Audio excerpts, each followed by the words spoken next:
nini? Ulimfanya nini mpaka andike jina lako? Ulifanya nini? Madam, naomba nijibu haraka. Tafadhali. Ni wazi nahitajika mahakamani. Nataka kumwona daktari. Unasemaje Razan? Mjadala umekwisha. Abdulaziz, tafadhali nakuomba unifanyie hili. Oh mwanangu. Niambie, siku yako ilikuwaje? Nzuri sana. Niambie cha kufanya.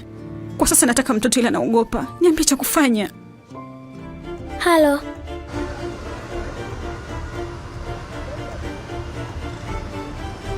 Halo, ni nani? Basma. Mama, ni nani? Ulikuwa unaongea na nani?